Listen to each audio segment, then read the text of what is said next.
Hi, I'm Matt, and in this video, let's take a closer look at EVO16 by Audient.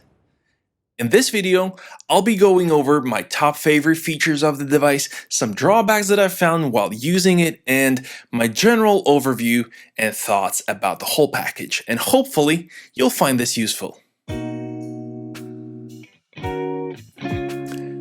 So let's start with the top features of the device.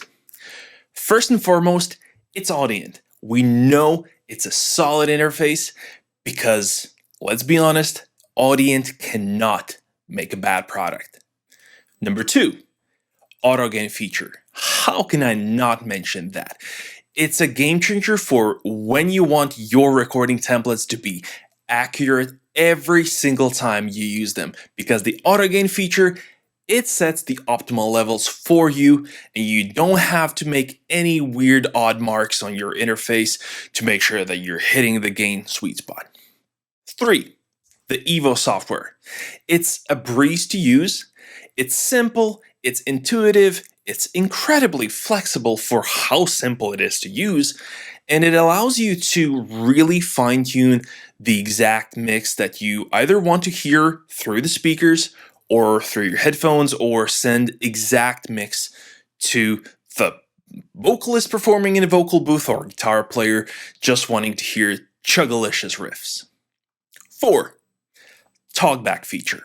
This, I believe, is an incredible game changer because the software running EVO16 allows you to select any microphone on your system to work as a talkback. Because now you don't have to, sacrifice input real estate to make sure that your artists can hear you. You can simply use MacBook's mic to do the thing for you. Number 5, individually selectable phantom power for each channel. I cannot stress this enough, how convenient it is and how comfortable it makes me feel when selecting phantom power for some of the mics, because I tend to run a hybrid system with a whole bunch of different mics plugged in next to one of each other, and the biggest problem that I've found with other interfaces is that they force you to choose phantom power in banks, which I haven't broken any mics yet, but it just gives me chills whenever I press that 48V button. Now, let's take a look at some of the drawbacks and missing feature that I would love to see in the EVO16. First, send and return loops. I was a user of Audient's ID22 for a good while, and I loved the fact that it had super simple, easy to use send and return loops built into the interface without any routing needed.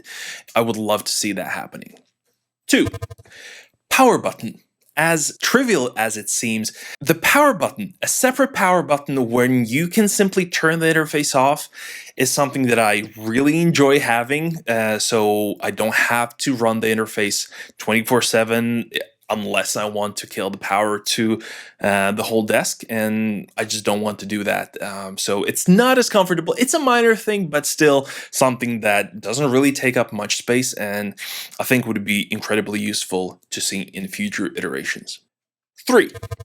A bit larger LCD screen. I know, I'm nitpicking a little bit, but the LCD that's on the EVO16, it's a little bit on the small side, because then if you're sitting from it at a distance, you get the general understanding and the gist for what's happening on the screen, but you can't really tell for sure. It could be my eyesight, but I would love to see a larger screen or perhaps larger fonts, but that's nitpicking.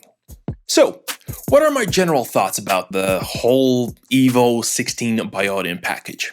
In short, I really believe it's an interface that's priced way below its capabilities. Because if you compare it against other offerings in the same price category, I don't think there are interfaces that come close to what the EVO16 provides.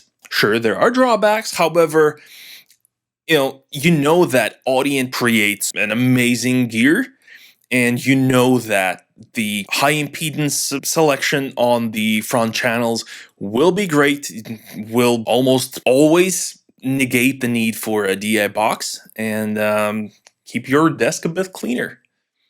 So all in all, I think it's an interface that's really worth considering. And if you are out there looking for something that will make your life so much simpler when it comes to matching and gain staging your input sources, then Evo lineup and EVO16 is truly something that you should consider. And that's it for this video. I hope you found this helpful and useful. Let me know your thoughts and comments in the comment section down below, and I'll see you in the next one.